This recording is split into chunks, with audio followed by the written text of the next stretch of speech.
Hey everybody, I'm Loop. And I'm Larry. From Guardians of Geek. We're here at the Visitor Center because this week's episode is called Miniseries. It's about V. We're going to be talking all about that miniseries from the 80s. There's about a bunch of aliens. They come down. People trust them at first, but then they realize they're maybe not what they see. He's an alien. You are an idiot. Oh, how rude. Idiot. In a world filled with intergalactic space battles, metahuman destruction on a global scale, and psychopathic serial hauntings, there's only one team who can make sense of it all. When your world is overrun with rampant pop culture, call Loop and Larry, Guardians of Geek. I ducked that time. Did you? Good, I avoided the explosion. There's some shrapnel. I know. I've learned when it's coming, and I get out of the way. You've timed it just perfectly. It only took me 5 episodes. Well, thank God you're all right. And it's another episode of Loop and Larry, Guardians of Geek. I'm Loop. And I'm Larry. And we are back with another episode jam-packed full of news and all sorts of ridiculousness. We can't get enough of the ridiculousness. That's pretty much all we do all day long is be ridiculous. That's how we do it. So every episode we talk a little bit about the news, and last week, and usually there's some trailers that come out and things like that. So last week we talked about Frozen. Frozen 2. Frozen 2 in the last episode. And apparently we were talking about two different things. Completely opposite things. Okay, let's take a quick listen to this. Okay. This is what we said last week, and I was talking about the Frozen trailer, and this was my description of it. I had no idea what was going on in this, and I'm like, why is Elsa or whoever kicking the head off of a snowman, or is that a different character? I didn't know. Okay, well, there you go. Okay, so let me just tell you what I was thinking at that moment. Okay. I was thinking, did I watch the wrong trailer? Because I don't remember any heads getting kicked off any snowmen in this trailer at all. But then I thought, okay, maybe I missed a whole section of the trailer and you saw it, so I just went with it. I just totally let you go, and yep, something got kicked. I don't know what it was, but you saw it, I didn't. Okay, so then what happened? So then it must have been bugging you for days. It was. Because you came back, you go, what? I've watched this trailer like 100 times, and I can't find this part you're talking about where she kicks the head off the snowman. And so then I said, you know what, I'm going to find it. So I started looking for it. I found it, but then realized that, well, first I found the trailer for the new movie, and I'm like, this looks nothing like the one I saw. And then I started digging further, and I'm like, I'm sure I saw this scene. Well, it ends up I watched the first trailer for the first movie.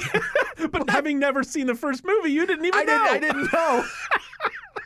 It's so ridiculous. I literally was going frame by frame thinking, it is in here. There's got to be. He saw it. Loop saw the kick. But nope, he didn't. I was told that a different trailer, watching a whole different. Well, so I was wondering why Elsa was, or it's Elsa, which was the redhead? Anna's the, Anna. yeah. Okay, well, I don't know why she was kicking the head off of Olaf or whatever his name is, or I think Oliver. you just need to stop talking about this. Olab. Who's I don't know his name. It's like, I know it's something like that. Olaf. Okay. So she kicks his head. I'm like, why doesn't she know him? Like, I thought she knew him. That's why. Well, because she didn't at that point. Right. Everybody knows everybody now. Oh my God, that was so funny. I just had no clue I was watching the wrong trailer. No, but because I watched a bit of the new one. I was like, what is going on? This is not the same one. And when I went back and listened to the conversation between two of us, it was like we were both talking about different movies, but no one acknowledged that we didn't understand what we were talking about. It was so weird. Yeah, but I feel completely redeemed now. I feel much better. This was like days of it plaguing me. Oh God. Well, let's try it again and see if this time I've watched all the right things. Let's go to the news. We have a minute and a half. It's my responsibility to tell the control room and New York that we won't be ready. We'll be ready. In 84 seconds! 15 seconds! And now the news with Loop and Larry. Okay. I'm still laughing. Everybody take a deep breath. We're going to try to get this right. Okay. There's a lot on here. I hope you've seen it all. So let's start right off the top with TV. Okay. As we always do. Yes. So it seems like our TV news and our movie news are clashing. Our worlds are colliding. What now? Our movies are coming to the small screen. We've known this for a while, and it just keeps happening. Yes. So we have the newest information we have is that Gremlins is now being made into an animated TV show that'll be streaming on Warner Media. Okay. So I don't know if we'll see it in Canada. I'm not sure how that's going to work. But it's going to be a prequel to the movies, and it's going to star Gizmo and a very young Mr. Wing. I love how it's an animated, but it's a prequel. Yes. Like we have to know this, and we have to fit it into the timeline. Exactly. Like when Rubik the Amazing Cube was on when we were kids. I had to know where it fit in. Was it before Cubert? Was it after? I don't know. I don't know. Well, we're gonna know where this fits in because it's before. So, well, I don't understand. Like, what kid? I guess it depends whether it's adult animation or kid animation. But what kid really knows Gremlins that well? Well, and even the bigger question is, did we really care to see a young Mr. Wing? Well, that's what he was like as a kid. Yes. Okay. I've been wondering for years, what was he like as a young Mr. Wing? what? I don't know. Anyway, it's coming. That's all we know about it. Well, we'll do a full review when it comes out. We'll see what it's like. will. We'll watch the whole thing. What else do we have? Obi-Wan. Yep. Little Star Wars news here. Yes. Obi-Wan is getting his own TV show.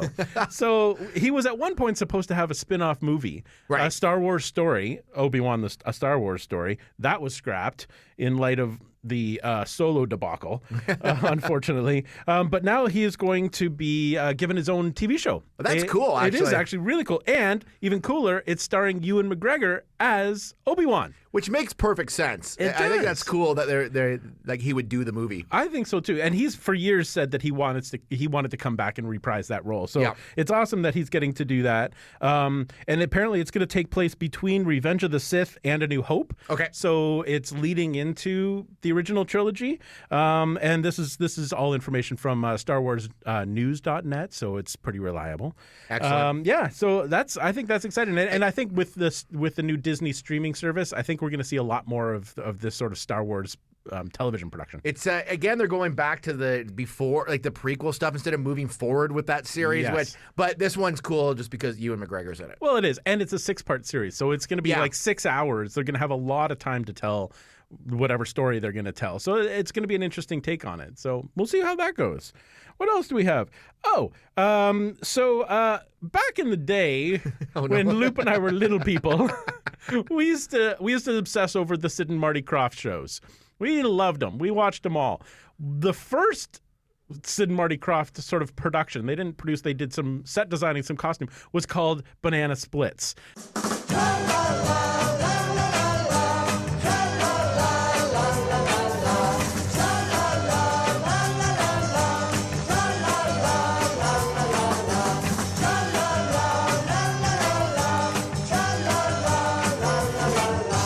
I feel like there's like a 1 banana, 2 banana in here somewhere. Here, Oh, there it is.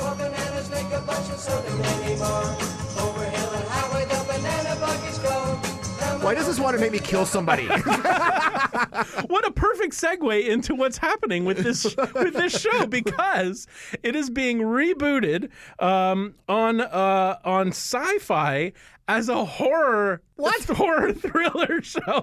This was the epitome of a kids show back in 1968, 69, I think. I just remember them going down slides and things, and it was just wacky. There's a lot of sped up video in it. Yes, it was like a Benny Hill shows for kids. Yeah, exactly right. what it was. Yeah, there's a lot of bonky people on the head with like oversized hammers and that sort of thing.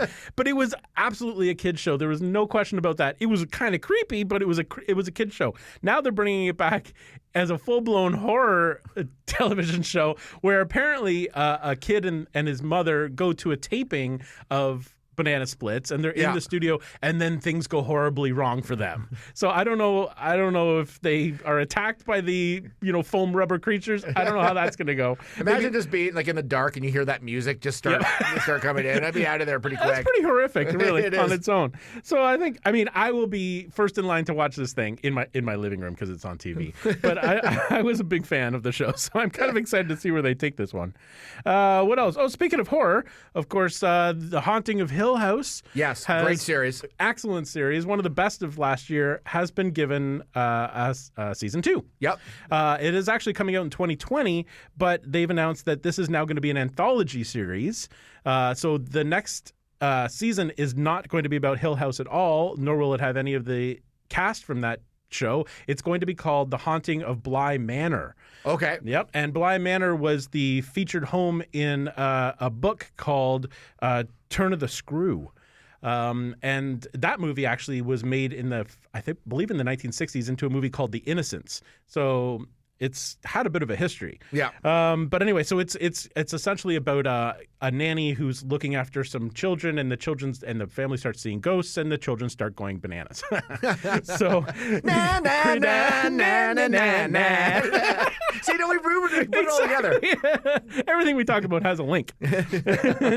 So so that's what that's going to be. But I think it's kind of exciting that every season will be a new haunting. Yeah, new haunting, which is I like those anthology series a lot. They've kind of quietly brought them in, and it's like they're very cool. I think they're cool because you don't have to commit to watching every season if you don't want to. You can jump in, you can rewatch one season or another, and I think it's cool. I really like the anthology. Speaking of that, another one that's coming to TV is Creepshow, which was another movie. Back now it's on the small screen. So Creepshow is being made into a TV series, and it's being the showrunner is Greg Nicotero. He's producing From The Walking Dead. So there's a good pedigree behind in the history this of show. horror. Eli Roth, he was on that too. That's right. He's in the round table with Rob Zombie. That's he says right. about 2 words in the, He does, in the he does show. really- Rob Zombie's so interesting. I'm like, say more. He's more of a listener Yeah, he than likes a to talker. listen. When he says something, though, you listen. It's true. So this is coming to the small screen, and apparently they're going to be producing some as yet unannounced Stephen King stories as part of Creepshow. So it's going to have that kind of content. And Stephen King's pretty hot right now with It and Pet Sematary. I think there's going to be a lot of potential with this one. The other one, which is an anthology coming out as well, is the Twilight Zone. Yes. Is that Jordan Peele Yes. as well? That guy's doing everything. He He's is. He's like hot right now with He all is. the horror stuff. But it's I saw the trailer for it and it looks really cool. It really looks cool. And it looks like they're going to be remaking some of the original stories. It was the airplane where the gremlin and he attacks the sees airplane. which has been like spoofed by like everything. Yeah, by Simpsons and things. Yeah. So it looks like they're remaking that. So they will be revisiting some of the original Twilight Zone episodes, but in a new way. And I think that's really cool. It is funny how Jordan Peele is now like the king of horror. Yeah, in all that of a he started sudden, as a comic. But he does it in such a cool way that it's a little bit different. Now I don't know if it's gonna wear thin after a while, but for right now he's awesome. Oh, yeah. keep him coming. Absolutely. I think he's great. He's like the new James Wan of horror. Loop, you could talk a little bit more about this. Probably is the Marvel TV series that have been sadly canceled. Yeah, they're just axing these things like crazy. They've got Jessica Jones, The Punisher, Daredevil, Luke Cage, Iron Fist, which were all the Defenders. Yep. All those series are canceled now. So Jessica Jones, Punisher were the last 2 to go. I think they're all heading over to the Marvel streaming network. But there's there's probably some sort of deal where they can't say it yet, and there's some sort of contract thing. But Netflix and Disney are kind of butting heads on a lot of projects and a lot of things. I think you're right. I think you're absolutely right. I think Netflix can say they're canceled because they're done at Netflix, but you know how things go nowadays. Some other network will pick them up. Of course, Disney is going to keep them going because they're good shows. So why would they just axe them? So it's a sign of things to come. I think that it's going to be interesting. That there's going to be so many streaming series. Like it's almost like cable is secondary, and it's all about the streaming services. And you're going to pay as much as you do for cable for streaming services right now. But it's going to be interesting to see the Netflix versus Disney because Disney owns everything, and that's going to be very interesting when they go head to head. It's true, and as soon as Disney starts making their own content for their streaming services, it's going to be tough to compete with. Yeah, it's going to be crazy. I think that's really interesting. The last bit of TV news I have isn't really TV exactly, but it is a Stranger Things story. Not that Stranger Things isn't interesting on TV, but it's going to be even more interesting now that it's got its own Dungeons and Dragons game. That is so awesome. mean, Loop, you used to be a dungeon master, didn't I you? was like, I was the dungeon master, fighting demigorgons. No, it was. I played a lot of D&D as a kid, and I still played. Like not even like probably about 10 years ago. Yeah. I played with a group for a little while, and but it gets intense. Like you can only play, I only can play for a while, and then I have to get out. But it's a lot of fun, and the game's great if you haven't played it. And if this is your gateway into the game, then try it out and see what it's like. But it's interesting to see what they would do. Absolutely. Well, and it's perfect because that's how Stranger Things started. Yeah. The first season, they were playing D&D essentially, and so it started. So it was inevitable that it'd have its own game. But I think it's kind of cool, and it actually comes with a little Demigorgon piece and a separate Demigorgon piece that you can paint yourself. What? I know, double the fun. Those are called miniatures, Lawrence. Oh, sorry. Sorry. I'm a geek. I'm not quite that level of geek. Anyways, go on. Anyway, all right. Go on. So that's what we've got for TV news. Let's go into the movie news. Movie news this week. Well, the big news, obviously, is the Oscars just recently happened. Yes. Any thoughts on those? I liked being in bed by 11:17 this year. That was nice. You know what they did? They didn't really do a lot. Watching the show, because we both have worked in TV. You work in TV now. I worked in TV. But the production, the way they did it was they just sped through it. Like it was like, and without a host, they'd have to do that 17-minute monologue. They cut out like a lot of the little things in between. All those usually they do those like movie packages where they show a lot of the clips from old movies. Yep. And they started at 8 because normally from 8 to 8:30 there's some sort of pre-show where they talk to people on the red carpet. Out, they just went right in. Done by 11. It was perfect. Yeah. I loved it. It was really good. I thought it flowed really well. It moved quickly. I thought it was interesting enough. I think a lot of the awards went to the people we sort of thought were going to get them, except for the controversy with Green Book and not going to Black Klansmen. Yeah. And there's that. I don't know if that controversy will quiet down anytime soon. And I honestly think that Spike Lee should probably have gotten director. I think he should have as well. Did you see Roma? Yes. Yeah, I was like, Roma looked beautiful. It was a beautiful looking movie. I still think Spike Lee should have gotten director. I did too. I enjoyed, like, we watched Roma all the way through for the 2 hours and 15 minutes, so it kept our attention. It was beautiful to look at, and the story was intriguing enough. But my wife and I were watching, and we both kind of said to ourselves during the Oscar broadcast, did we watch this movie wrong? Because we're not quite getting the hype. Yeah. We didn't quite. Yeah. I mean, it was beautiful and it was well done, but I just think it didn't have the same impact that Black Klansman did or Green Book. I was a little bit Green surprised. Book was great. Like I think any of the movies were I thought The Favorite was the only one I really struggled with of that group. But it stuck with me a few days after, so I think I liked it better than I thought I did. But when I watched it the first time, though I did think it looked cool, I liked it. It was a little dark. Like I kind of liked it. It was almost like a weird medieval or Victorian era fairy tale. Yeah, it was very odd. strange, like an Alice in Wonderland kind of look. Yeah, it was very, very odd. Yeah. But for geek-wise, Black Panther got Best Original Music Score, Costume and Production Design. It was nominated for 2 others, but I thought that was awesome. That's the first time I think Marvel's won. Has any of their movies won an Oscar? I don't think it has. I can't think off the top of my head. I think that might have been the first one. And then Spider-Man Into the Spider-Verse. Yes. Like, people were losing their minds. Like, that this is one. But it's cool because it's not a Pixar. It's not like it's its own thing. And that movie came out of nowhere. I saw it in the theater with my kids, and it was great. I loved it. Yeah, I thought it was a nice break from the expected, like that it wasn't a Pixar movie or it wasn't a DreamWorks. I thought it was great. It was a good year for Marvel. Yeah, they did great. And that movie, if you haven't seen it, check it out. It's got a lot of heart, and it's not what you think it is. It's good. Cool. So that's what happened with the Oscars. What else do we have? Hulk Hogan is getting his own biopic, but not an Oscar. But probably not an Oscar. No, but he is getting a Marvel veteran to play him, in Chris Hemsworth. Which is very odd. Yeah, that seems strange to me too, but I guess blonde hair. But he is pumped. Like he's a pretty good sized guy, right? Like That's true. And he is a real American. Yeah. And no, he's not actually. He's not American. Isn't he like Australian? He's Australian or something. Yeah, he's not even a real American. But I think he'll do a fine job. It'll be good. Like, it's going to be interesting. There's a lot to Hogan's story and how they got him and used him to market him. Yeah. And he basically launched the WWF into the non-territory sort of system into like a full like national world system, right? Like so, and Hogan was the person that helped do it, and it was awesome. So this focuses on the early years of Hulkamania, and I read so Bradley Cooper is one of the producers, and Eric Bischoff, who started WCW and made it massive, are the producers on it. But Ric Flair decided that Bradley Cooper should play him. Really? Yeah. Is Ric Flair even in the movie? I don't even know how is that going to work? How does he know he's even in the movie? But I mean, Ric Flair was definitely around at that time, but he wasn't with WWE. He was with WC or NWA at that point. So, but anyways, it was funny. But does he have enough pull that he could just say, "I want Bradley Cooper to play me"? Woo! I don't know. Is that a thing he could do? I guess he can. So that's coming. What else do we have? Oh, A Nightmare on Elm Street, or Nightmare on Elm Street? Before Christmas? Yes, A Nightmare on Elm Street Before Christmas. It's a mashup movie.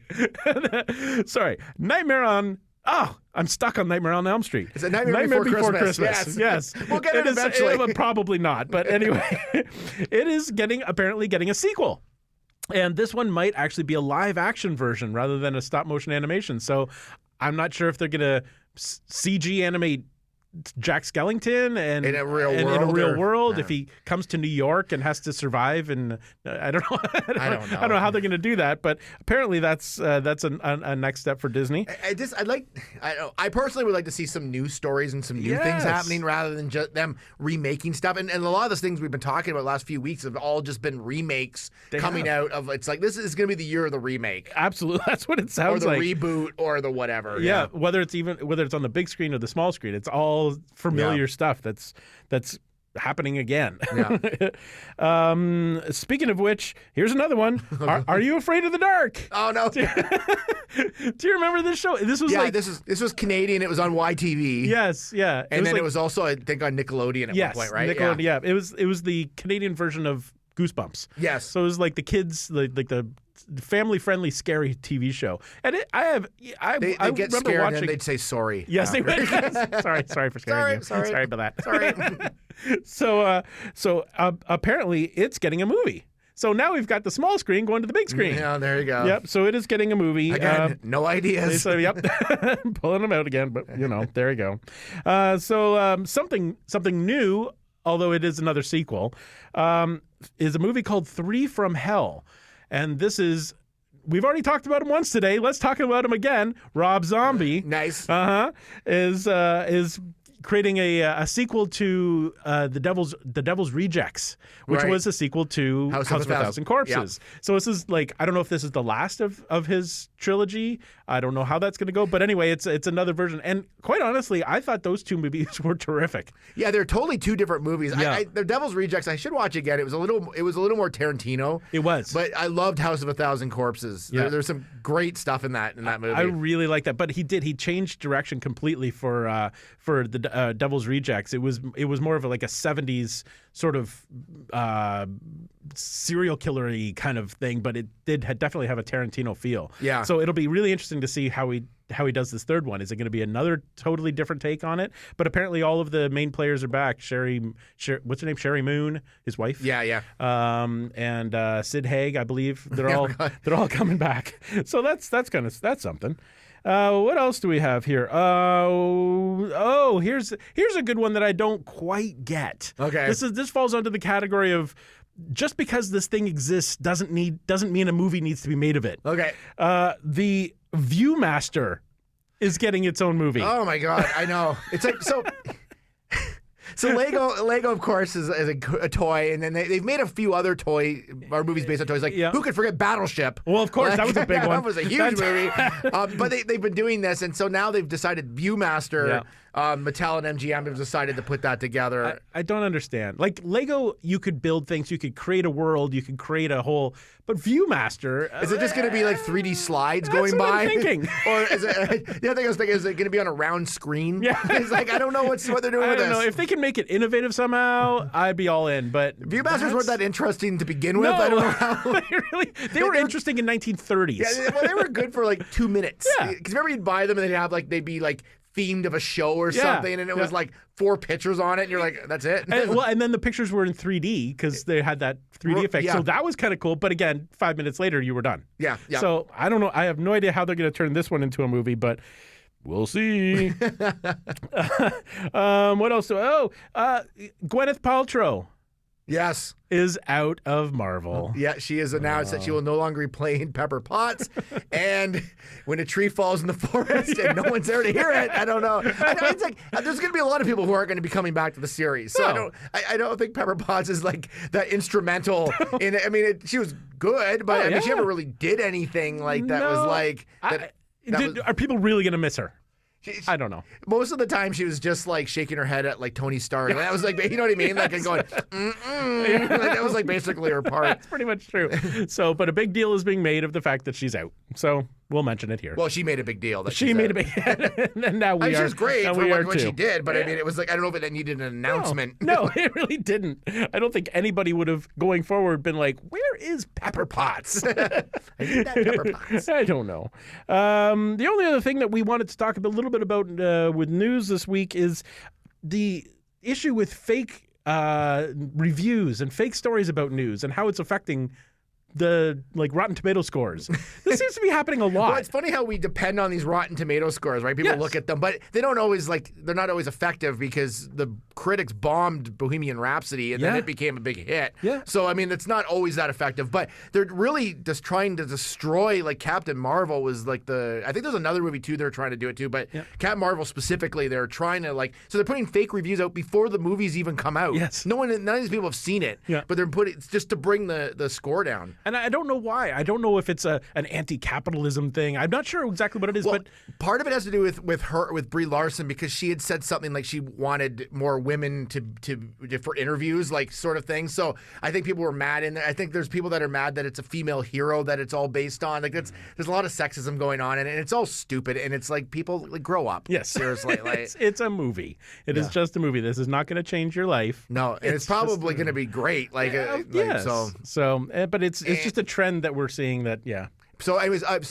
it was announced, I think it was today or yesterday or sometime this week. I don't even know. Depends what day you're listening to it.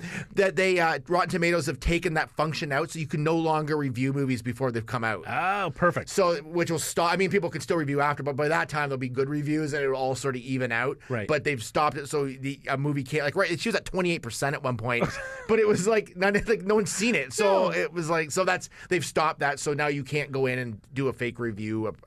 And why you would want to is beyond me. I don't know. There are a lot of people who live in their basements in the dimly lit, cellar of their parents' house, have nothing else to do than to judge somebody else's movie. I don't know. It makes me mad. And it makes me want to get in a car and just drive away. We should do that. Let's do it right now. We got to walk over to it first. Yeah, of course. first, We never park it close enough. I don't know why we park at the building, but.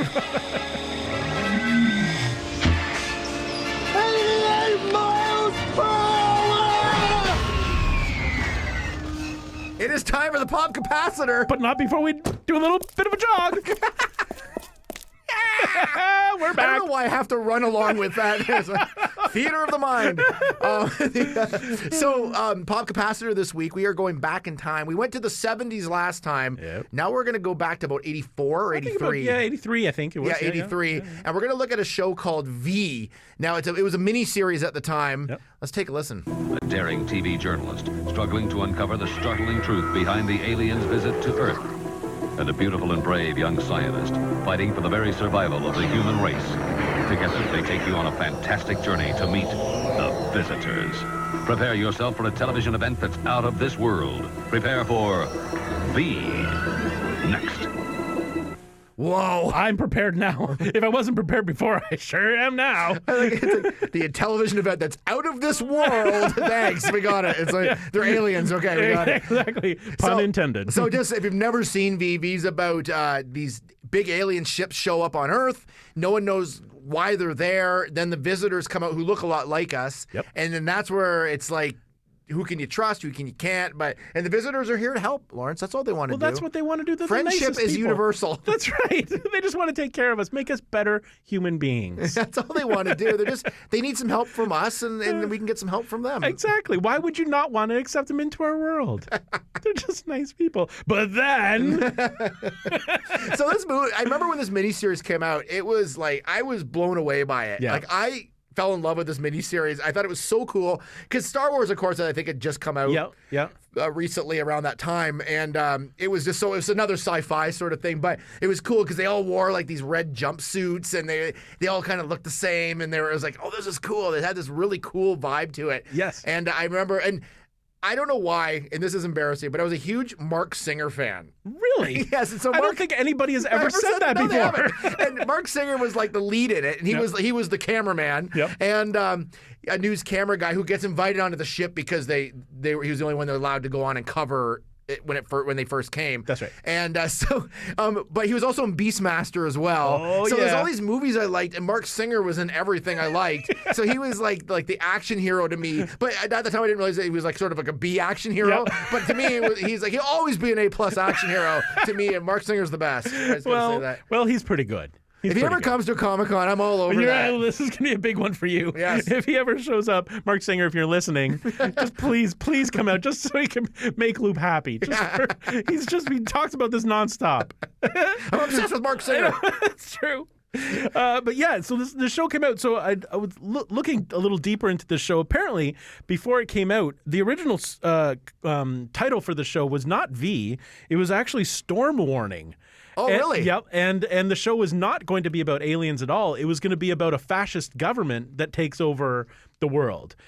Because all along, and if you look at the show carefully enough, you realize that it's an allegory for Nazi Germany. Right. Even their symbol sort of looks a little bit like a swastika, kind of. The colors, the red and the white and the whole thing. So originally it was going to be... and there's a lot of parts in it that are like... pretty blatant. Yeah, like because it was the Jewish grandfather who was was a Holocaust survivor. Yeah, who basically says to them, "This is re-happening again. That's and right. We got to do something." But of course, nobody wants to listen. But at the same time, people are scared and they don't want to step out of line. That's right. So I mean, and they're persecuting scientists this time. Yeah, so it's quite obvious. So originally it was that they weren't going to be aliens; they were actually going to be a government. But then, with the popularity of Star Wars that you mentioned, the producers decided we should capitalize on Star Wars and make it an alien thing, which is kind of funny when you watch the movie because like the first half hour of the movie is like peppered with Star Wars references. Oh, it totally is. Yeah. Like there's a marching band that actually plays the Imperial March at one point to a parade. It's the best. It's the best. It's so good. It was. And at one point there was a kid playing with like a V action figure. Yeah. And then so obviously they're like with the Star Wars action figure craze at that time. Like it was pretty funny. Yes. Yeah. Something else I discovered. Is this going to be spoilery? This talk. If you haven't seen V by now, you are in trouble. That's so true. I don't think we're spoiling anything. It's only been like 40 years or 35 years. Okay, well we'll say spoiler just in case. But if you want to watch the thing yourself, just stop listening now. But don't because it's fun. So ultimately the visitors are discovered to be alien lizard creatures. Right. So with one of the most iconic scenes of all time. Oh, one of the coolest. Yeah. Absolutely. So apparently, well, not apparently, there was in the original Twilight Zone series, the Rod Serling Twilight Zone series, an episode called To Serve Men. Mm-hmm. And it was the exact same story. So this story of V was sort of a bit of a spin-off of a Twilight Zone series. Oh, really? Okay. Yeah. And in that episode, an alien comes to Earth and lands and presents himself as being like total friend to the human race and wants to cure diseases and make life better. And he's carrying around a book that's titled To Serve Men because he's there to serve the human race. Turns out that to serve men is actually a cookbook. It's literally how to serve men. And he's there to eat people. Of course. Which is really the story of V. Yeah, because V, there was a couple different reasons they wanted to be there. Yeah. Because one of them was to eat people. Like that was one. But then they needed the water, I think, as Yes. well, or something. There was a couple different reasons. Yeah. I think they having the people there was like a side, like it was like a bonus kind of thing on top of what they needed. But yeah, it was cool because there's a scene where Mark Singer, you may know of him, he's in an event in the ship and spots Diana, who's the leader, or not. She's not the ultimate leader, but she's the leader in this series of the aliens, and she takes a rat and eats it. Yes. And then he realizes, oh, these guys aren't what they seem. No, So something is off. Yeah. And that was, see, at the time in 1983 when people are watching this, we had no idea what was going to happen. And that particular scene was really well, like the special effects, like her lower jaw like drops. Right. And you see it in a profile shot, and she drops this rat in, and it's like shocking. Yeah. Like it probably traumatized a whole generation of children because it was But pretty it was funny because when I watched it, I thought that was like the last scene of the miniseries. Like I thought, oh, this is how they end it, and it's like, oh no, there's still like another hour of the miniseries to go. And I was like, but it was really interesting to rewatch it again because I hadn't watched it in a while. Yeah, and of course I own it. And in what format was it in, Lawrence? It was that was a snap case. It wasn't a snap case. I was like, oh great! I like as soon as you started watching it, you like texted me. It's like, oh my god, it's in a snap case. I'm like, okay, now I'm really interested in this. Like, now snap cases. Now anything not in a snap case is like why not would we watch cool it at all? There's a couple of things that I loved in this movie. Yeah. Mark Singer in it, you may know of him. Again, when the fight scenes, like he's hanging off like a ceiling like light fixture, and he's like does the classic two foot boot into the face of someone. It's like which like knocks the guy out. Which I'm like, that was not enough force to knock a guy out. The other thing was so he's wanted. He saw her, and then they find him. They realize he's seen them and everything. He escapes the ship, so he's a wanted man. Everybody's looking for him. Right. And he's like walking around town with no disguise on, and driving a convertible on top of that, and waving to people and saying, "Hey, I'm Mark Singer." There was a couple of plot holes. There was a little bit, but there was a lot of like real I was one thing I always look at and you probably do for TV because he's a TV camera guy and he was collecting footage. I don't know how many batteries he had for his camera, but at least when the people do live stuff and shows and they never have any cords hooked up to any sort of truck or anything, but he was like, it made sense how he was carrying the camera, and it kind of like that it was just like a beta cam or whatever. You could buy what they were doing for 1983. I mean, it was pretty well done. Like it was very believable, and the whole story of being oppressed by aliens and stuff, it was like scary. Yeah, and it was a good slow sort of change of like, hey, these guys are our friends, and it's like something's not quite right, and we're just sort of figuring it out. And of course, the beautiful scientist, as they said in that opener. I think it's like, what if she wasn't beautiful? How do they describe her? I don't know, the homely scientist. The homely scientist. But anyway, so it was really good. It was a good cast of characters, like sort of being brought together, which was cool, like to sort of create a resistance. Yes, and then a couple. Of course, there's always a couple dummies in there that do something dumb that like draws attention to them. But exactly, there has to be the comic relief. And it was also one of the most memorable roles played by Robert Englund.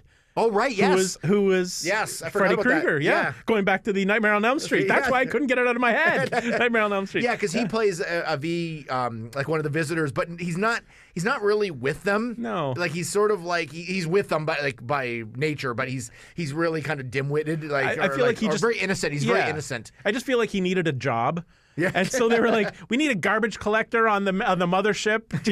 Can you do that? Yeah, I can clear some garbage." It shows you that not all the like humans, not all the aliens are like the smartest, right? That's right. Like, it's like there's levels of them, like, and that's why they get to where they need to be. Yeah. But the other thing that was like in the movie or the show that it was like, there's a character called Daniel who's a human who is sort of like falls in love with the visitors and becomes sort of part of their like junior, what do they call it? It was like a junior forces or something. Yeah, the junior like, visitors. Junior visitors or something. But so, and they help and they'll inform on people and things like that. He was always sitting on the floor cross-legged, and this is not a kid. This is like probably like a 24-year-old man. Like, though I don't know how old he was supposed to be. I think he was supposed to be high school in the. He certainly looked like he was at least 24. Yeah, and he's always sitting cross-legged on the floor at all times. Yeah. Like it's like in front of a TV, like he was a child or something. It was really weird. Yeah. Well, I mean, I guess when you're following the visitors, you don't have the biggest brain. But he was a very like hateable character. Yes. Like he did do a good job with that. I'll give him that, he really so. did. Yeah, I mean, the casting was great. It holds up. Yeah, I'd say like if we had to look back on that, for sure it holds up. Yeah. But the funny thing is that the story ends, and it's like I thought, oh, this is gonna wrap up, but it doesn't wrap up. It leaves like a million strings hanging, and that's because there's another whole miniseries after that. Yeah, well, they intended it just to be a single standalone series. But then it did so well. I wonder if like it was like partway through they decided that we're going to do another one, but it wasn't like this is not self-contained. Like it's totally opened up. Like it's kind of like it sets it up to a beginnings of something, but not quite. So the next one is called The Final Battle. That's right. Right? Yeah. So I think in the next show, I think we need to review this and look at that. There's a lot more V to talk about. Yes, because there's The Final Battle. We got to finish this up. Yep. And there's also, it spawned a series like at the time in '84. Yep, that lasted one season. Yes, and then it was rebooted in like probably 2010. 2010 as a brand new series. Yeah. So I think it's good that we take a look at that. Yeah, this is a big franchise. I got to find, and of course, the Final Battle isn't a snap box. Awesome. Or snap case, sorry. Yep. Let's get it right. It's a snap case. Snap case, that's right. So that's it for the show. How can you follow us? You can go to loopandlarry.ca. You can follow us on iTunes. You can find us on Spotify as well. And at our website. We have a website. Yeah, loopandlarry.ca. Oh, yeah. Did you say that already? I did say that. What? You probably led with that. I did. Like, yeah, you were out of the room for that. Yeah. Well, that's it for the show. Thank you so much for listening, and we'll see you next week with The Final Battle, and a lot more news. We'll see you then. Produced by Matthew C. Loop and Lawrence Simner. A Loop and Larry production. Bueller. He likes it. Hey, Mikey. Bueller. Bad news. The fog is getting thicker. And Leon's getting larger. Inconceivable. Brian's right. It's an elf. Wax on. Does Barry Manilow know that you raid his wardrobe? Oh, Captain, my Captain. Life moves pretty fast. You don't stop and look around once in a while, you could miss it. Wax off.